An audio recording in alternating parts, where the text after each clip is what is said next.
Afropreneur, ici Landry Cyril du podcast Le Futur Entrepreneur Africain, podcast dédié à l'entrepreneuriat en Afrique. J'effectue des interviews avec des personnes ayant connu des parcours exceptionnels dans le monde entier pour étudier leurs échecs, leurs succès, et je te donne aussi des idées de business en ligne et te motive au quotidien.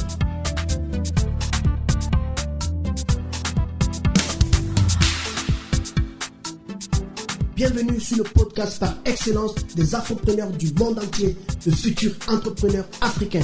Chaque semaine, je publie des émissions autour de l'entrepreneuriat dans le but de te donner de l'inspiration et du courage pour réveiller ton potentiel et passer à l'action. Alors, si tu es à la recherche de la motivation, si tu es à la recherche d'une idée de business en ligne, si tu es à la recherche de la liberté financière, ce podcast est pour toi.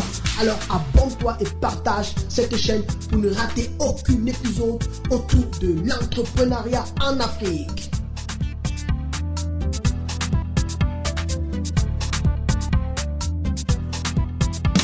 Afropreneur, j'espère que tu vas bien et que tu as passé un excellent week-end, et j'espère aussi que ta semaine a très bien commencé. Et pour ceux qui nous écoutent, j'espère que vous avez pris le temps. En fait, qu'est-ce que je veux dire par là, c'est que l'entrepreneur idéal, en fait, ce qu'on conseille toujours lorsqu'une semaine commence, c'est que l'entrepreneur idéal, l'entrepreneur par excellence, prend le temps pendant que la semaine commence de planifier ses journées, de planifier sa semaine. Ça peut être, par exemple, que le dimanche, tu vas planifier comment sera toute ta semaine, qu'est-ce que tu as envie de faire, qu'est-ce que tu veux accomplir. Et ce que moi, je conseille généralement, c'est que tu t'assois et tu définis en fait au trop 5 à 10 tâches que tu aimerais accomplir pendant la semaine. D'autres personnes préfèrent parfois d'établir des tâches sur court terme. Ça veut dire la tâche du lundi. Tu peux te réveiller par exemple le lundi et tu te dis cette semaine, ce jour, je vais peut-être accomplir ça. Et je conseille toujours de pouvoir mettre en place 2 à 3 choses. Ne pas trop s'embrouiller dans plusieurs choses, mais de mettre 2 à 3 choses que tu aimerais faire. Et je pense que comme ça, tu seras plus productif.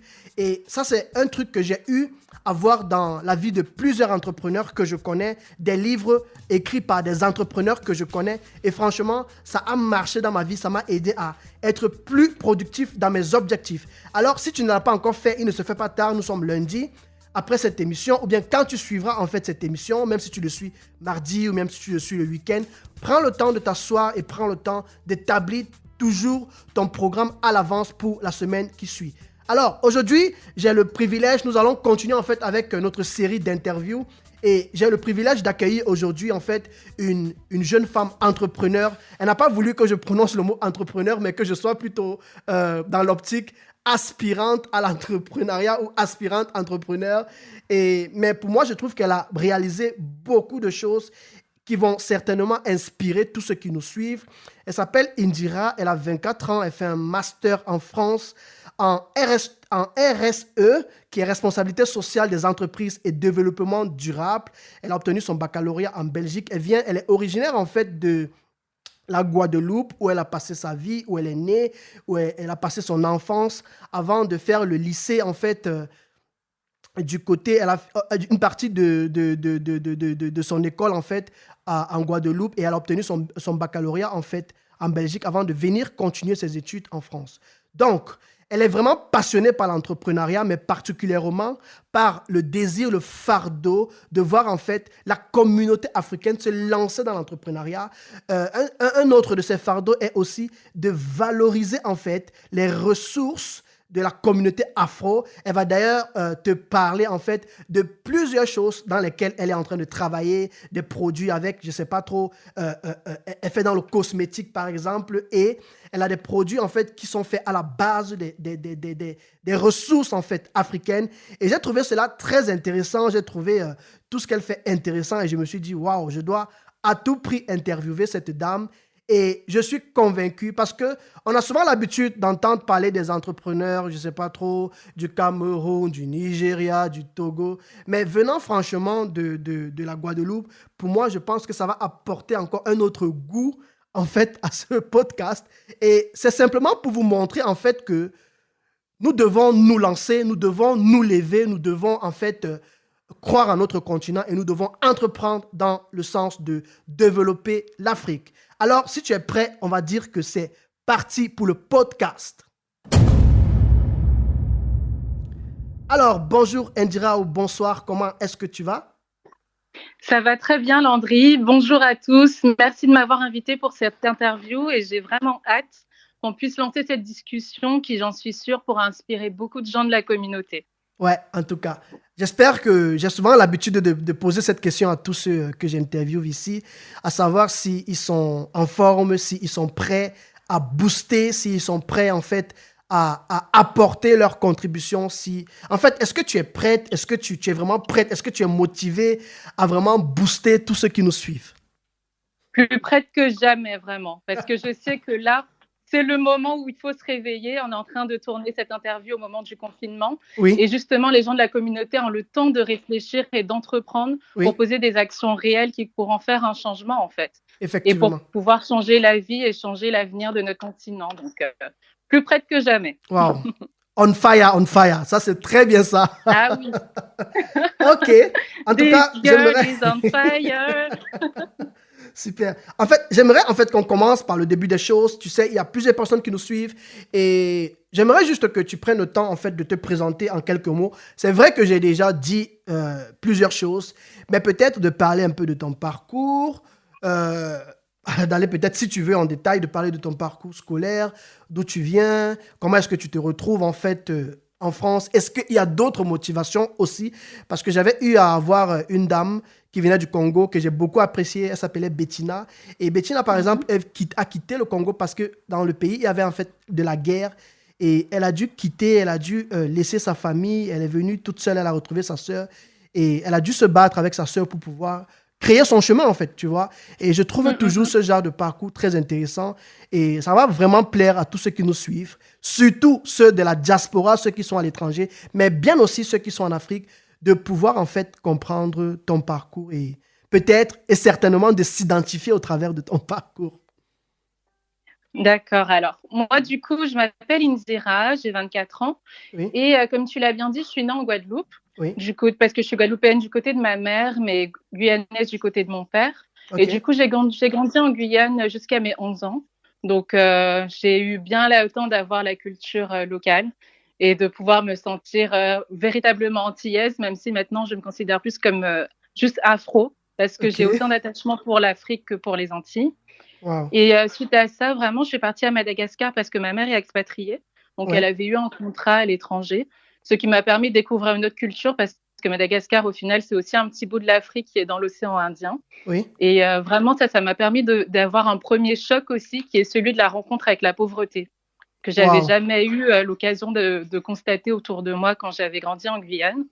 Et je me disais tout simplement comment ça se fait qu'un pays comme Madagascar, qui a des richesses extraordinaires, parce que Madagascar a des pierres semi-précieuses, a des pierres précieuses telles que le diamant, tout ça. Wow, à Madagascar, et tout le temps.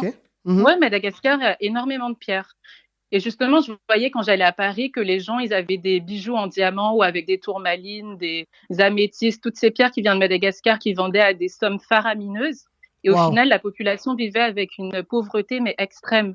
Et je me disais, mais comment ça se fait que les Malgaches, ils aient autant de richesses et pourtant le pays est aussi pauvre? Sauf qu'à cette époque-là, j'étais encore petite, donc c'était des réflexions que j'avais, mais je creusais pas forcément plus loin. Donc j'ai fait mon collège là-bas, j'ai fait mes 2 premières années de lycée à Madagascar. Oui. Et après, le contrat de ma mère, c'est fini, donc je suis venue en Belgique. Et en Belgique, là, c'était juste l'opulence parce que j'étais au lycée français là. Et tu as tous les enfants, en fait, des personnes qui sont exilés fiscaux de la France. Oui. Donc, j'ai vécu autour de personnes qui avaient, pareil, des richesses pas possibles. Et je voyais qu'il y en avait beaucoup. Leur famille, en fait, c'était des producteurs, des industriels. Ils avaient des entreprises, ils avaient des usines. Et je me disais, la richesse, ça vient aussi de ça, du fait d'avoir des choses qu'on produit et qu'on vend. Donc, tout ça, c'est des petites réflexions que j'ai eues en grandissant, tu vois.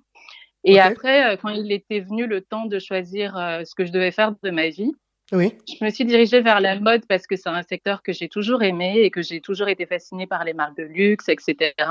Wow. J'ai commencé à avoir mes premières expériences en ayant des stages, en travaillant pour des gens. Et là, deuxième encore révélation, c'est que je me suis dit, mais je ne peux pas continuer à vivre à la botte de quelqu'un. Pourquoi?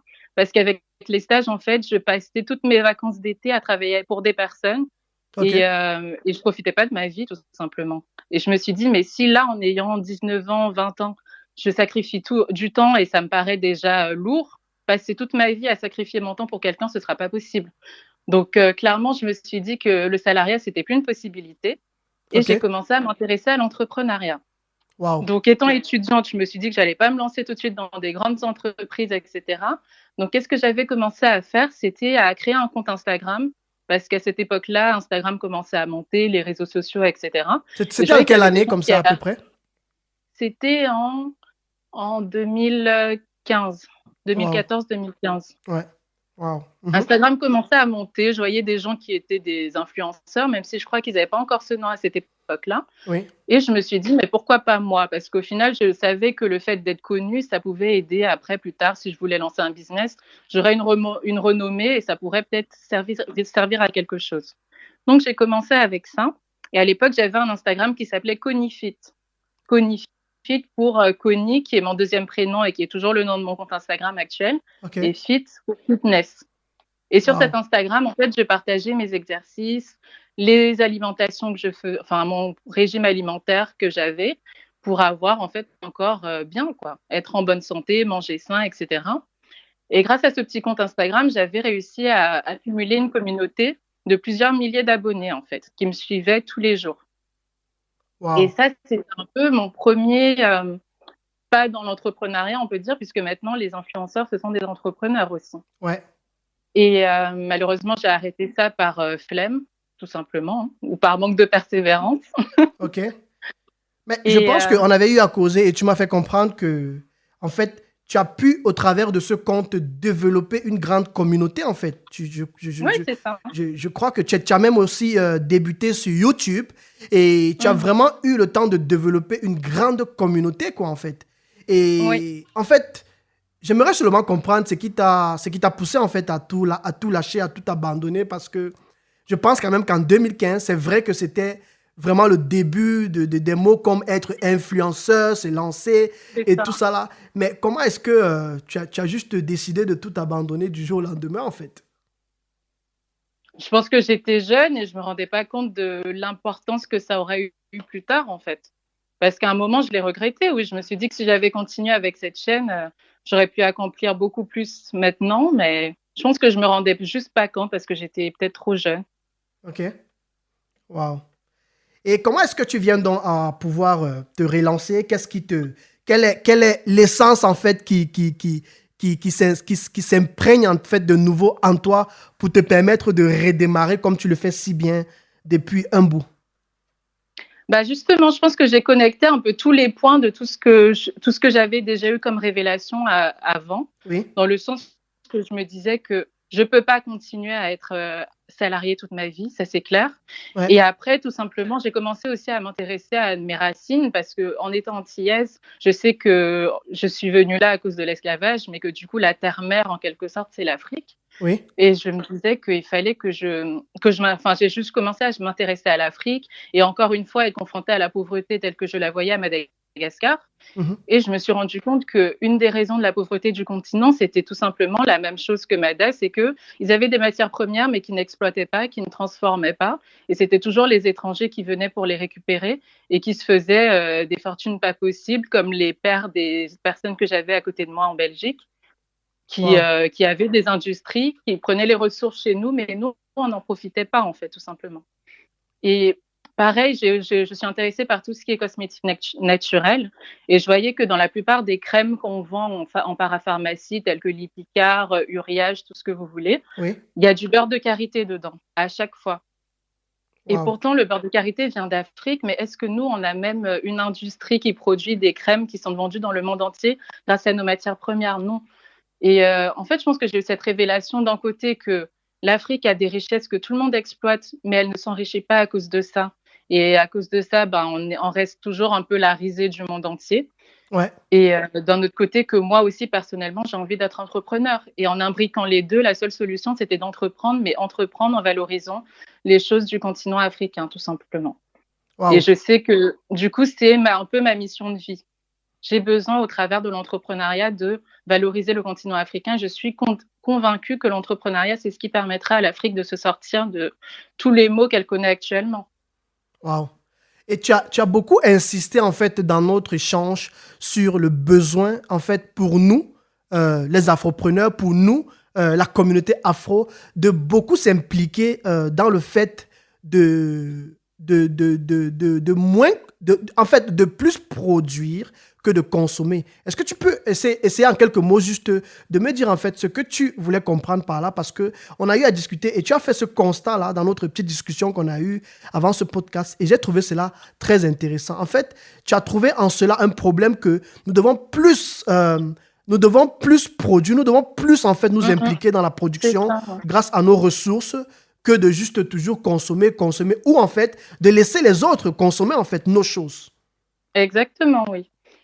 Parce que c'est une réflexion que je me suis faite aussi, c'est que tu as beaucoup d'entrepreneurs dans notre communauté. Ouais. Ils font de l'entrepreneuriat ou du business, par exemple, en Chine. Mais ce qu'ils font, c'est simplement acheter des produits chinois pour les revendre sur le continent africain. Ouais. Donc, au final, qu'est-ce qu'on fait? C'est qu'on dépend toujours de la Chine parce qu'on consomme leurs biens pour les revendre chez nous. Mais on ne produit pas quelque chose de nouveau avec cela. Et la réflexion que j'avais, tout simplement, c'est que on est dans une société maintenant où les gens ne passent leur temps qu'à consommer du contenu, consommer des opinions des gens, consommer des biens, des produits, mais on ne produit pas en fait. Et qu'est-ce qui fait qu'un pays, même par exemple, si on revient encore sur le continent, qu'est-ce qui fait qu'un pays arrive à se développer? C'est lorsqu'il a une balance commerciale excédentaire et c'est lorsqu'il exporte plus qu'il n'importe. Mais pour exporter, il faut produire aussi. Donc vraiment, la clé de tout développement, c'est la production, et la clé de tout épanouissement, et même un épanouissement personnel, c'est le fait de produire quelque chose. Parce qu'on est tous nés sur Terre au final pour participer à la société et pour apporter notre pierre à l'édifice. Mais si tout ce qu'on fait, c'est prendre des choses mais ne rien produire, c'est ça qui crée aussi le manque de confiance en soi, et c'est ça qui empêche aux gens de s'élever dans la société, tout simplement. Et vraiment, je pense que c'est important que les afropreneurs en général, lorsqu'ils vont lancer des projets, c'est pas simplement d'acheter et de revendre chez quelqu'un d'autre, parce qu'au final, vous ne produisez rien, mais c'est vraiment d'implémenter une société de transformation où on prend nos matières premières et on fait des produits avec qui seront exportés et vendus ailleurs. Et c'est vraiment dans cette démarche que j'aimerais qu'on soit, et pas juste de consommer les biens des Chinois, que ce soit les laces pour les femmes de chez nous, ou que ce soit les produits en général. Il faut qu'on fasse nous-mêmes, en fait. Au lieu d'acheter les laces déjà faites chez les Chinois, achetez les cheveux et faites vos laces vous-même. Enfin, moi, c'est vraiment dans cette optique que je veux qu'on soit, quoi. Wow. De créer à partir de rien et pas d'acheter pour revendre. Alors, du coup, moi, je voulais vraiment appuyer sur un point qui est celui de produire plus que consommer. Et je pense que c'est quelque chose qui est vraiment important à notre époque où, tu sais, on est toujours en train d'avaler du contenu de droite à gauche et on ne pense pas à produire nous-mêmes. On est toujours en train de prendre les opinions des gens, les contenus des gens, à liker des photos toute la journée. Mais nous-mêmes, en fait, on ne pense pas à se dire qu'est-ce que moi, je pense de ces choses-là. Et je pense qu'il est important pour les membres de la communauté de produire plus que consommer. Pour quelle raison? Parce que le fait de produire, déjà, ça te permet d'augmenter ta confiance en soi. Okay. Dans quel sens?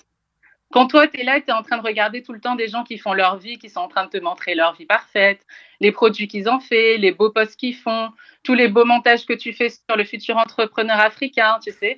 Tu te dis, ouais, moi, je vois ça, mais moi, je peux rien faire, en fait, parce que tu es juste là, assis sur ton canapé et tu produis pas. Ouais. Alors qu'en fait, le fait de produire, ça va te permettre de te rendre compte des capacités que tu as toi-même. Et tu vas voir que tu peux faire beaucoup plus que ce que tu pensais pouvoir faire. Moi, par exemple, quand j'ai commencé à faire mes chaînes YouTube, je ne savais pas que je pouvais faire des montages. Je ne savais pas que je pouvais parler toute seule devant un écran et dire des choses cohérentes. Ça veut dire que tu as appris ça toute seule alors, en fait. C'est ça. Wow. Et c'est là que tu développes des capacités et que tu te dis, en fait, je suis capable de faire plein de choses. Et pareil, là, je suis en train de faire des posts sur mon compte Instagram valeur des personnes du continent, des pays du continent et des sujets qui sont relevants à la communauté afro. Et en fait, je me dis que je sais aussi faire des montages, je sais aussi argumenter en post et faire des belles choses. Et ça te donne encore plus confiance en toi pour faire après des plus grands projets. Donc, je pense que c'est important de produire rien que pour se développer, parce que c'est que comme ça qu'on se développe. Wow, ça veut dire que... Seulement. Oui. En fait, si je te comprends bien, ça veut dire que ça va vraiment ça va au-delà, en fait, du business, des produits. Ça va même dans le côté Dans le personnel, en fait. profond, Dans le c'est ça. profond, ouais.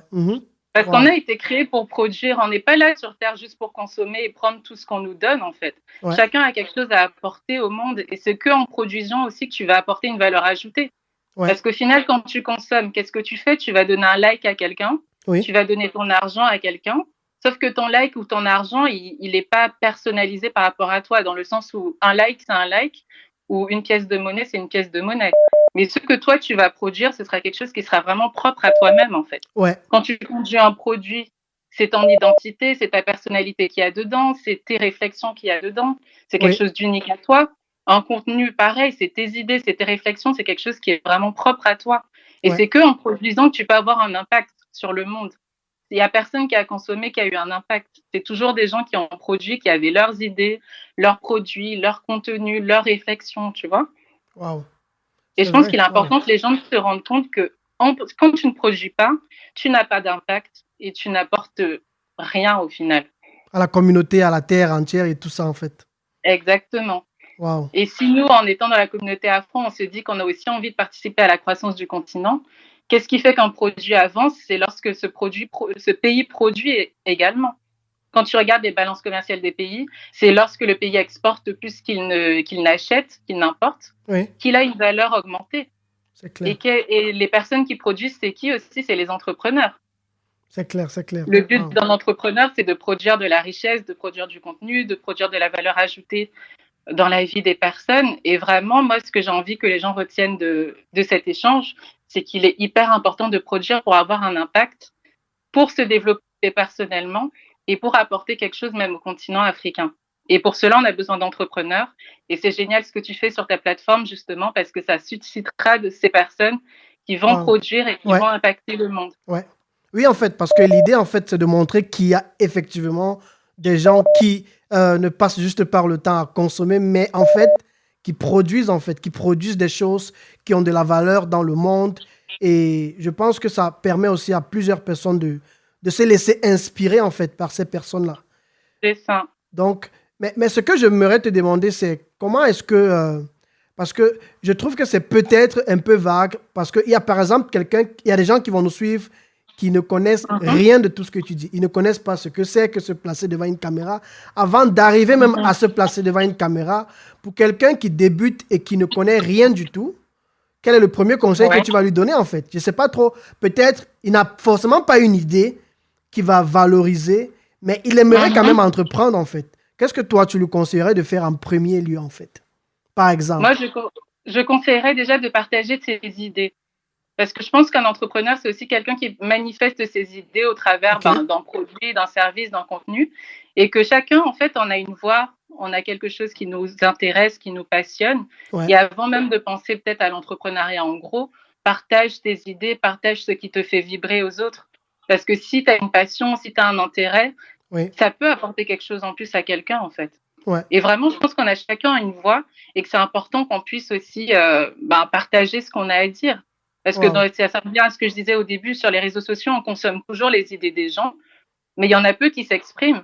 Ils font que reposter des choses qui ont été produites par d'autres personnes en disant oui, je suis d'accord avec toi, mais toi, qu'est-ce que tu penses? Et je pense que les personnes peuvent commencer déjà par ça, à plus s'exprimer, à plus se mettre en avant tout simplement dans tous les domaines. Ouais. Est-ce que tu penses que s'inspirer de quelqu'un d'autre pour produire quelque chose et apporter une touche, est-ce que tu penses que c'est du consommer dans le mauvais sens? C'est juste que j'aimerais aider en fait ceux qui nous écoutent à bien comprendre le consommer et le produire en fait, parce que si on est dans l'optique où on doit toujours consommer, je pense qu'il peut sortir du bon du fait de se laisser inspirer par quelqu'un et d'apporter quelque chose de nouveau en fait, parce que je le vois dans beaucoup de produits qui sortent. Tu vas voir par exemple que le McDonald's sort un restaurant et plus tard le Burger King sort aussi, mais avec un autre concept en fait. Donc, je me pose dans la question de savoir si tu différencies les deux choses ou si tu vois ça comme un avantage, le fait de consommer pour pouvoir s'inspirer de la consommation et de produire quelque chose de nouveau peut-être, pourquoi pas. Est-ce que c'est une mauvaise chose ou c'est une bonne chose? C'est une bonne chose, je pense, parce qu'on est dans un monde où il y a déjà beaucoup de choses qui ont été produites. Voilà. Et pourquoi repartir de zéro si la technologie existe déjà et si des personnes ont déjà réfléchi à ça, en fait. OK. Et ce que tu as dit, ça me fait penser au fait qu'il y a beaucoup d'Africains qui vont faire du business en Chine, Oui. mais vont faire du business en Chine en achetant des produits chinois qui vont juste revendre sur le continent. Alors que ce qu'ils pourraient faire, c'est acheter ces produits, mais aussi comprendre comment ces produits sont fabriqués Oui. pour après les faire produire sur le continent aussi. Ah, directement Et ça, sur c'est le une continent. manière de, c'est ça. C'est une manière de produire en s'inspirant dans notre savoir-faire, mais ça apporte de la valeur ajoutée à ton pays. Donc, je pense que c'est une bonne chose de s'inspirer. C'est pas mauvais. Faut juste pas copier à 100%, mais Ouais. s'inspirer, oui.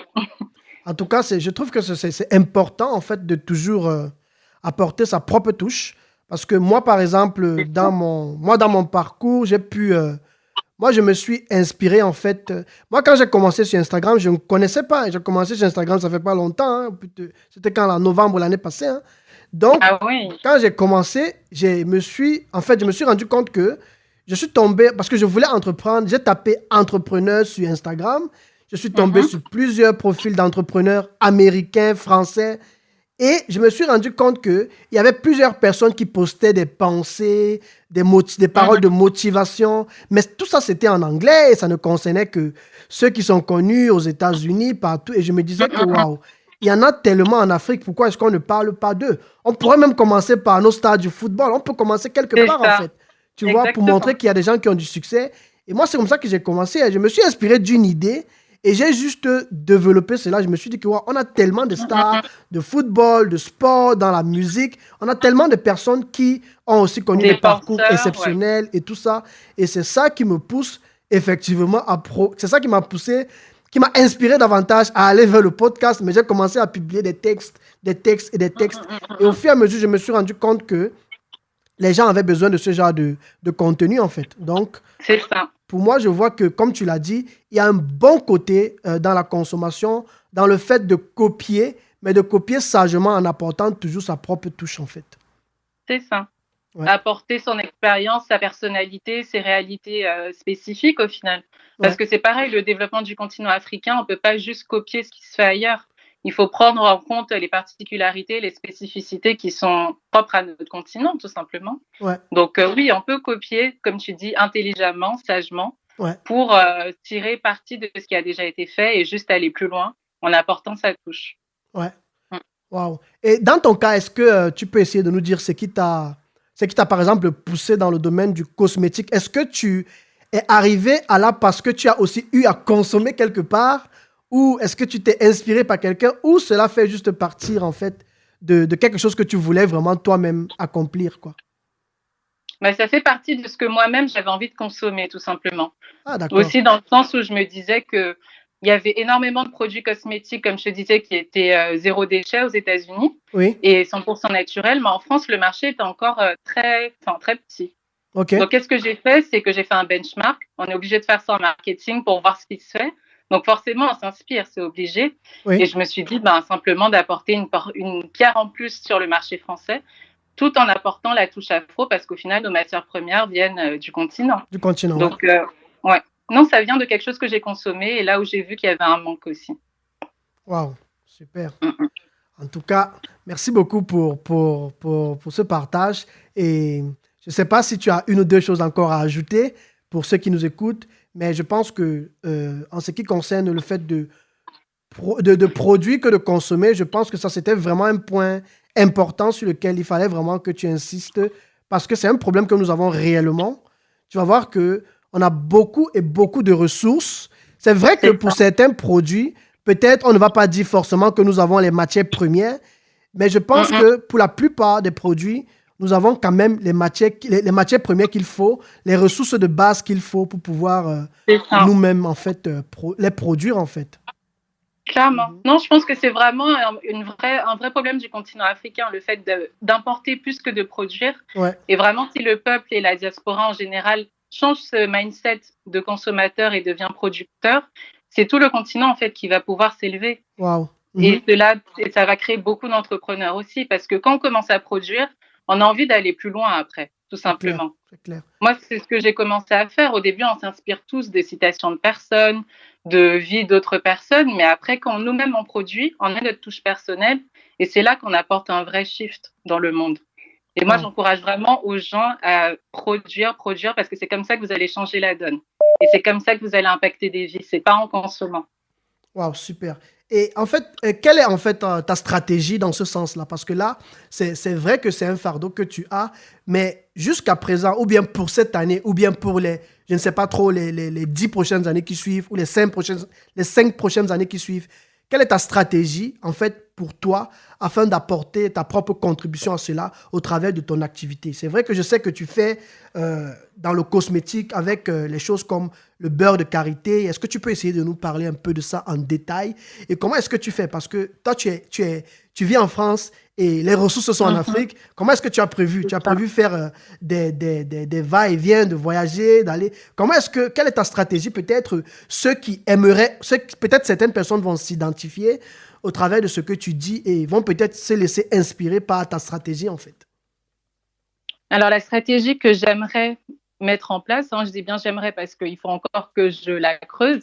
Oui. Mais ce que j'aimerais faire déjà pour le côté cosmétique, c'est que comme tu l'as bien dit, j'ai un projet de lancer une marque cosmétique. Ouais. Et ce serait une marque de cosmétiques naturels et zéro déchet.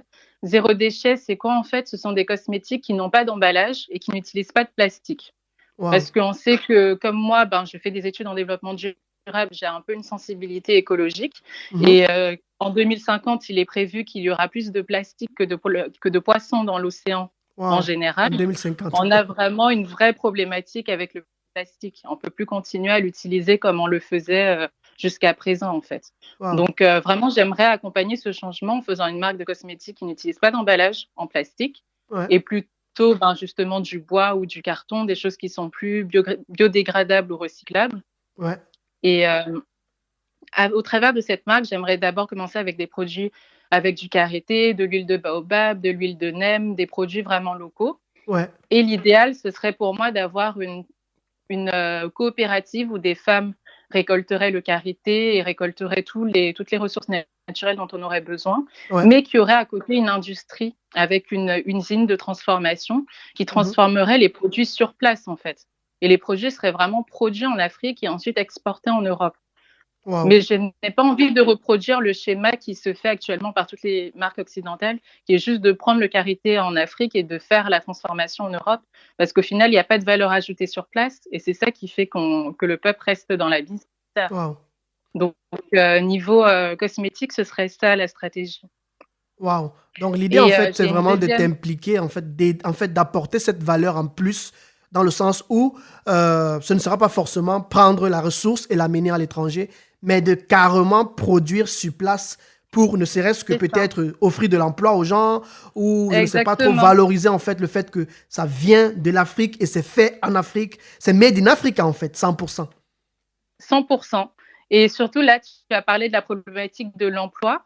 Et il faut savoir que j'avais lu un article où il disait en gros qu'il fallait que 12 à 15 millions d'emplois soient créés chaque année en Afrique pour pallier en fait à la croissance de la population. Wow. 12 à 15 millions d'emplois par an doivent être créés en fait.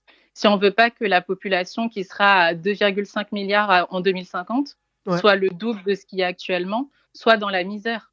Donc là, on a vraiment une véritable problématique d'avoir des emplois qui soient créés sur place. Et ça peut être fait que par l'entrepreneuriat et par un entrepreneuriat de transformation qui est fait sur place. Parce qu'au final, l'extraction de ressources, c'est pas ça qui empêche la pauvreté. Parce que c'est des choses où les personnes n'ont pas besoin d'être qualifiées et où les salaires sont misérables. Wow. Super. Et en fait, j'ai été marqué par... tu m'as envoyé les photos de ta marque, de ton packaging. Et j'ai essayé de regarder et je me suis rendu compte que tu as 3 modèles. J'ai vu ici la boule de karité nourrissante, 100% pure karité. Ensuite, j'ai vu la boule de karité satinante monoï.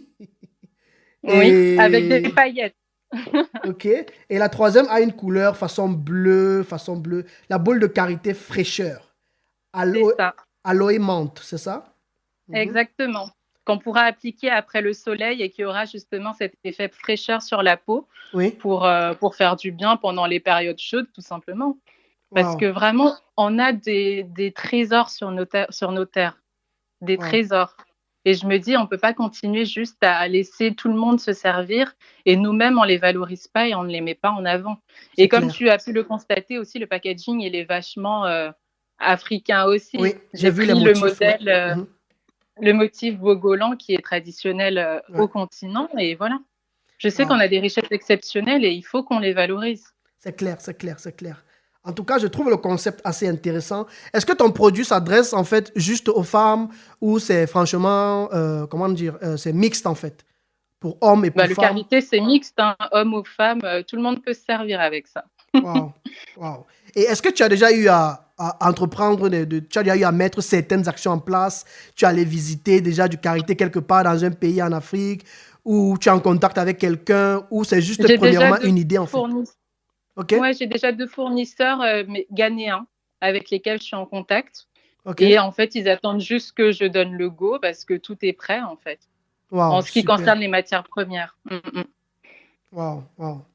En tout cas, c'est très intéressant ça. Et je suppose que pendant que tu as eu à créer cette marque, tu as certainement, est-ce que dans ta vie, où tu as certainement rencontré des petites difficultés, des petites résistances ou des petites critiques sur peut-être non, ma fille ou mon ami ou Indira, je pense que tu fais un peu de trop, ça va pas forcément marcher. Parce que beaucoup de gens se découragent souvent par rapport à l'Afrique, que non, les mentalités sont comme ci, sont comme ça.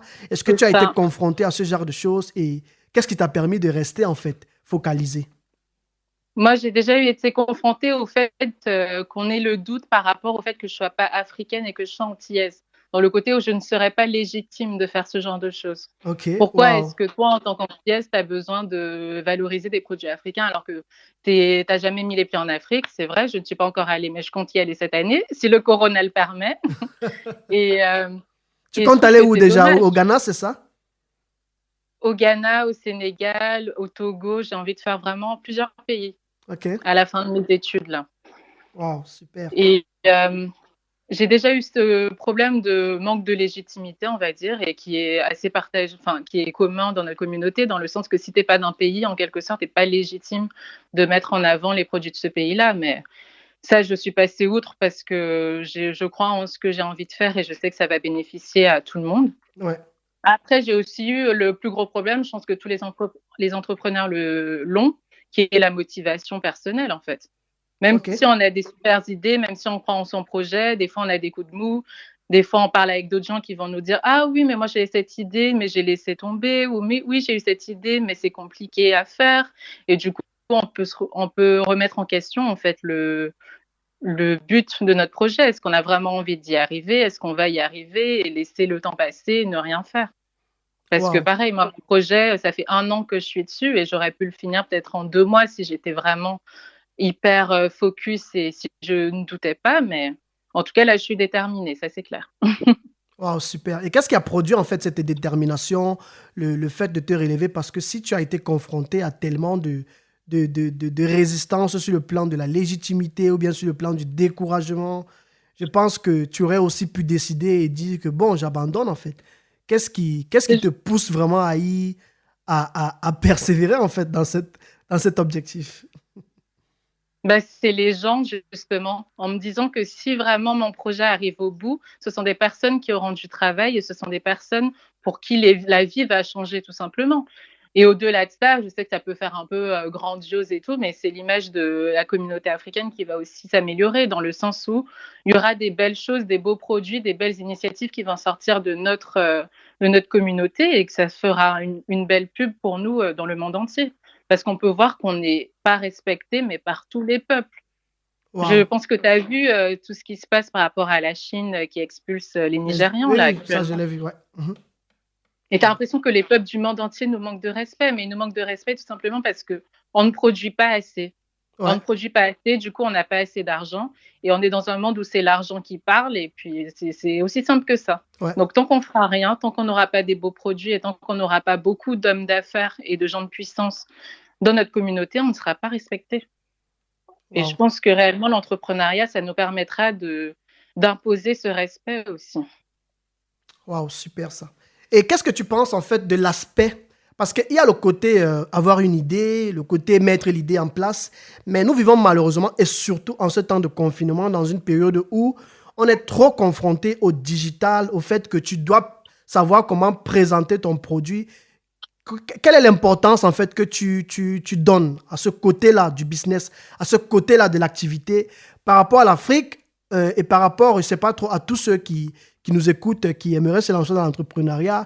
Est-ce que ça suffit juste d'avoir une idée ou tu penses que c'est aussi important, franchement, d'avoir quand même, d'avoir quand même certaines connaissances dans le domaine du digital, du design, un peu comme tu as fait dans tes produits, tu as dessiné en fait. Comment est-ce que tu vois cet autre aspect en fait du business? Parce que c'est une chose de faire, de produire, mais maintenant, vendre dans le monde, je pense que ça Mhm. demande aussi un autre côté, en fait, de la chose. Pour ceux qui nous suivent, hein, c'est ça que je vais dire. Ah, mais c'est capital, hein. Maintenant, tout ce qui est e-commerce, on ne peut pas passer outre. Moi, justement, j'ai eu 2 expériences, pendant mon parcours, sur des sites de vente en ligne et Oui, notamment chez Vente Privée qui est le numéro 1 de la vente, privée en ligne en France et tout wow. simplement le e-commerce, c'est énorme, c'est un secteur qui est énorme maintenant. On ne peut pas passer outre.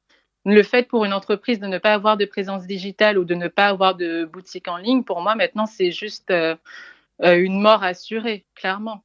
Et Parce surtout que pour maintenant l'entrepreneur lorsqu'on aussi. Ouais, pour l'entrepreneur aussi, bah, bien sûr. Parce que lorsqu'on cherche une entreprise, on va toujours regarder son site. Même avant d'aller en boutique, maintenant, c'est ce qu'on fait, en fait. Donc, je pense qu'il est important pour tous les entrepreneurs maintenant d'avoir des compétences minimum en termes de gestion de réseaux sociaux, de savoir créer un site internet, ce ouais, qui est une chose qui n'est pas du tout compliquée avec Shopify ou avec Wix, tout ouais, ce genre de solutions qui existent maintenant. ouais. Mais on peut vraiment pas passer outre le e-commerce. C'est une force qu'on ne peut pas négliger. Vous pouvez voir à quelle vitesse les informations sont transmises sur les réseaux sociaux. Wow. Si vous arrivez à faire une marque qui crée le buzz, c'est des clients que vous pouvez acquérir en 1 heure facilement, en fait. Un bon site internet ou une belle page sur Instagram. Donc, Wow. c'est vraiment capital. Et le besoin aussi de s'y connaître en termes de vidéos, de sais pas trop, de publications, de visuels. Je pense que ça aussi, ça joue un très grand rôle. Et moi, j'ai vraiment remarqué dans le milieu afro que beaucoup ne tiennent pas compte de cela.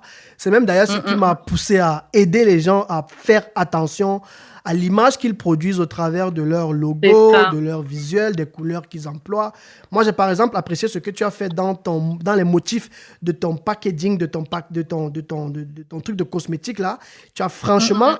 été inspiré d'utiliser des motifs africains. Je mettrai les photos de tes produits dans les publications, dans la description pour donner en fait une idée aux gens qui vont nous suivre. Et pour moi, ça m'a vraiment beaucoup marqué d'avoir en fait toujours ce côté créatif. Je pense que C'est capital, hein. c'est C'est ce qui capital. Ouais. fait la différence maintenant. Le marketing, le fait d'avoir un design attrayant. Parce Ouais. qu'au final, OK, je vais faire une marque de cosmétiques naturels qui Mhm. sera made in Africa, mais en soi, des marques de cosmétiques naturels dans le monde, il y en a énormément. Ouais. Donc, un axe de différenciation que j'aurai, ce sera le packaging et le design. Et c'est capital maintenant parce qu'on est dans un monde de l'image. Et même si vous voulez que vos produits soient mis en avant par des influenceurs, par exemple, s'ils sont pas beaux, bah, ça servira à rien, ça se vendra pas. Donc non, c'est vraiment important que les gens fassent attention à l'image que renvoie leur pays, leurs produits et que ce soit bien ficelé. C'est très très important le marketing. On peut pas Wow. passer outre. Wow. Est-ce que tu as 2 à 3 ressources que tu pourrais recommander sur le marketing ou bien sur le besoin d'entreprendre que tu as lu, qui t'ont boosté, qui t'ont transformé? Peut-être que tu pourrais recommander ici des ressources, je ne sais pas trop, en livres ou en autre chose, des personnes qui t'inspirent, que ce soit dans le monde afro ou bien pourquoi pas ailleurs, et que tu pourrais recommander en fait, de manière Bah, moi, générale. je fais beaucoup de recherches sur des personnes sur YouTube, hein, en général, simplement. OK? Quand j'ai une idée d'entreprendre dans les cosmétiques, je vais taper comment entreprendre dans les cosmétiques ou comment augmenter son chiffre d'affaires dans les cosmétiques, etc. Et OK? en général, maintenant, tu vas toujours trouver des vidéos de quelqu'un qui a fait quelque chose dans ce domaine-là, et en particulier aux États-Unis. Les Wow. Américains, ils sont loin, hein, niveau entrepreneuriat. Ça, c'est Et clair. j'avoue que la plupart des inspirations que j'ai actuellement, ce sont des Américains. Wow. Et le truc que j'aime avec eux, c'est que c'est des gens qui ne s'arrêtent pas, en fait. Ils travaillent, mais ils travaillent dur. Ils travaillent vraiment Parce dur. qu'on a l'impression que l'entrepreneuriat, c'est juste avoir une belle idée, avoir des beaux produits, mais au-delà de ça, il faut travailler, quoi. Ouais. C'est pas la boîte, elle se lance pas toute seule. C'est des nuits où vous allez dormir à 3 heures pour vous réveiller à 6 heures. Hein. C'est triste à dire, mais c'est ça. Mais si on a besoin que sa marque, elle fonctionne, c'est vraiment ça. Ouais. Et justement, il y a une que je suis. Oh là là, est-ce que je vais trouver son nom? Okay. Non, il m'échappe comme ça. Mais en tout cas, c'est une entrepreneuse américaine Ouais. qui est youtubeuse. Donc, elle est influenceuse sur YouTube, sur les réseaux sociaux. Okay. Elle a une marque de cheveux. Elle a une marque d'agenda, les carnets où on peut écrire ses idées, ses pensées, s'organiser, etc. pour les business. Okay. Et en même temps, elle fait des formations sur le trading. Et elle fait tout ça en même temps, en ayant en plus des études de médecine à côté. Wow. Et la fille, elle a 22 ans. Et je me dis, mais c'est juste pas possible, quoi. Et nous, on est là tout le temps à se plaindre, à dire qu'on n'a pas le temps, alors qu'on a juste un travail. Et en fait, tout est possible. Si on veut, on peut. Waouh, super ça. Et il y a une citation que j'aime beaucoup qui dit tout est possible à celui qui croit, qui ose et qui n'abandonne jamais. Et c'est vraiment ça, en fait.